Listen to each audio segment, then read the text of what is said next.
Selamat pagi, Assalamualaikum warahmatullahi wabarakatuh, dan salam sejahtera buat kita semua. Selamat bertemu kembali dengan saya di dalam ngobrol-ngobrol santai mengenai kesehatan jiwa. Kebetulan saya bicara sedang berada di rumah sakit, jadi ada waktu setelah pasien selesai. Dan hari ini, pagi ini saya mendapatkan satu pasien adalah seorang gadis cilik berusia 4 tahun, 4,5 tahun ya.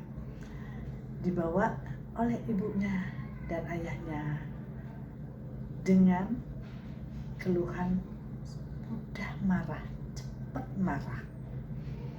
Dan saya tidak tahu, mungkin hal ini karena dia sedang mengalami trauma. Oke. Ini sangat menarik adalah perkataan trauma pada anak di usia 4,5 tahun.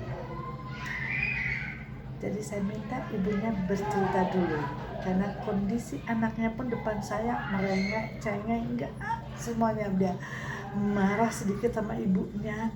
Terus sasarannya memang ibunya. Ibunya sedang bicara sama saya, kemudian diputusin, handphonenya diambil, segala macam yang dilakukan. Dan saya melihat ini dengan menangis. Ini membuat saya melihat sesuatu hal ini bukan kita katakan sebagai seorang ADHD. Karena ADHD tentunya bukan menangis, yang ada adalah ribet ke sana ke situ, disuruh duduk, sulit sekali untuk tenang. Nah, saya minta ibunya cerita apa yang terjadi pada anak ini. Rupanya anak ini mengalami satu pelecehan seksual yang dilakukan oleh sepupunya. Sepupunya tidak satu kali, tetapi sudah berkali-kali, kurang lebih adalah 3 kali. Hal ini yang membuat dia menjadi sensitif dan mudah emosi. Saya pikir karena dia kepengennya ibunya tuh tahu gitu loh. Tapi karena anak ini nggak ngomong, nggak cerita, ibunya nggak ngerti, nggak paham. Perjalanan ini sebetulnya sudah cukup lama dong. Tetapi baru setelah yang ketiga kalinya dia merasakan sakit di bawah perutnya, dan kemudian bila dia untuk buang air kecil, dia merasakan sakit dan menangis.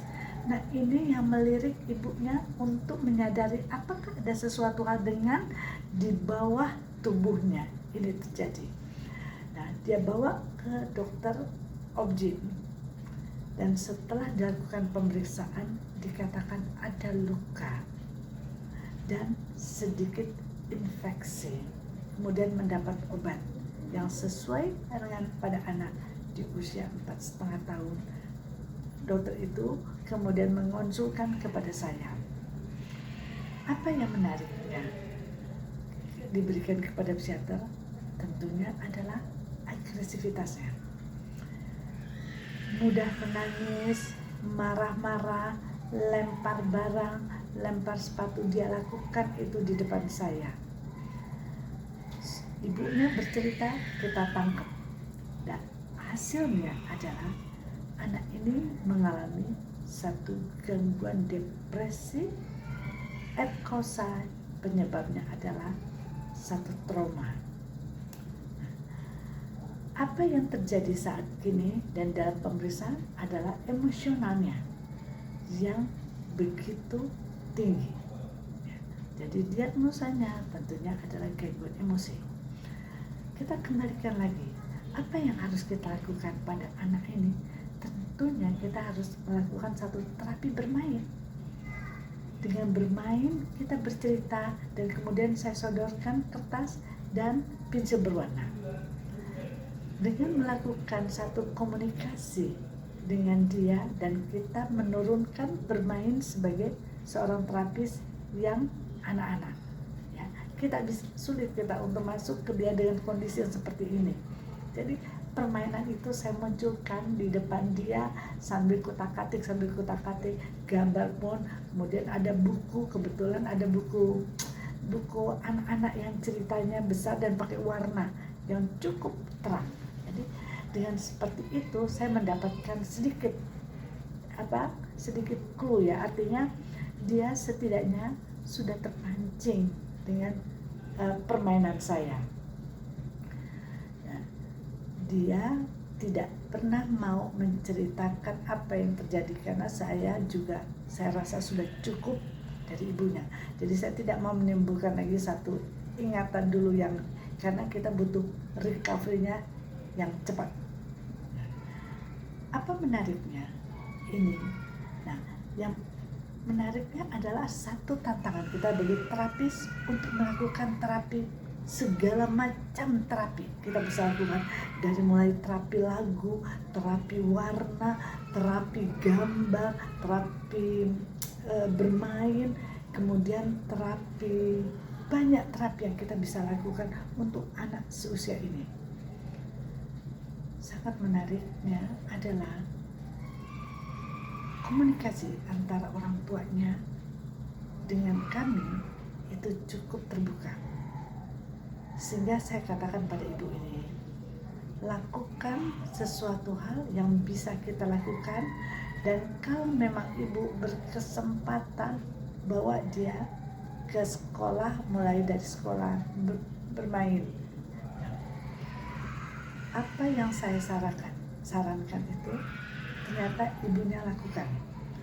Dan ada satu hal yang menjadi ibu ini apakah harus bercerita tentang kondisi anak pada guru. Nah, itu yang dia berkeberatan. Dia kembali datang pada saya dan tanya, "Dok, anakku akan aku masukkan ke sekolah bermain, tetapi dia melihat kok kondisi anakku tidak baik-baik saja, apakah aku harus cerita?" Saya pikir, Bu, nggak perlu diceritakan, karena nanti ini akan menjadi lebih lagi menjadi besar, dan ini tentu akan berpengaruh pada ini anak. Jadi katakan saja bahwa anak ini kemarin mungkin ada sesuatu hal ya, dia jatuh atau terpleset, kemudian luka itu membuat dia menjadi emosi. Dan ini yang harus kita selesaikan adalah emosinya pada anak ini, supaya dia bisa melanjutkan ke sekolahnya, karena dia akan bertemu dengan teman-temannya, dan tentunya diharapkan sama ibunya jangan mudah emosi, nanti dia sulit untuk mendapat kawan. Jadi ibunya yang penuh pengertian, dan kemudian dia bisa jelaskan nanti dengan membawa surat dari saya untuk dia supaya bisa kembali bermain. Pendengar sekalian yang saya cintai, anak merupakan satu anugerah yang dititipkan Allah pada kita. Bila kita tidak mampu mendampingi anak, tentu kita butuhkan orang yang bisa kita percaya untuk mendampingi anak kita sendiri. Kesalahan para orang tua adalah sering mengabaikan hal-hal kecil ini, dan ternyata yang hal-hal kecil ini bisa berdampak besar. Pendengar online yang aku cintai kembali, terapi atau konsultasi ke orang yang profesional jangan dianggap remeh, karena inilah kunci untuk memperbaiki dari sikap dan perilakunya. Tanpa terapi atau bekerja sama dengan orang-orang profesional, maka kita akan mendapatkan nanti dampak yang jauh. Dan jauh itu artinya dia bisa tetap ingat dengan hal-hal itu sampai di usia dewasa muda, atau bahkan nanti dia setelah bekerja. Luka batin merupakan sesuatu yang harus kita selesaikan. Urusan kita menjadi panjang buat kehidupan dia. Tanpa penyelesaian yang membuat kenyamanan dia, itu akan menjadi PTSD, Post Traumatic Stress Disorder. Para pemirsa sekalian yang kita harapkan, kita selesaikan secepat mungkin agar dia dapat tumbuh kembang secara normal. Sekian, terima kasih. Assalamualaikum warahmatullahi wabarakatuh dan salam sejahtera buat kita semua. Bye-bye.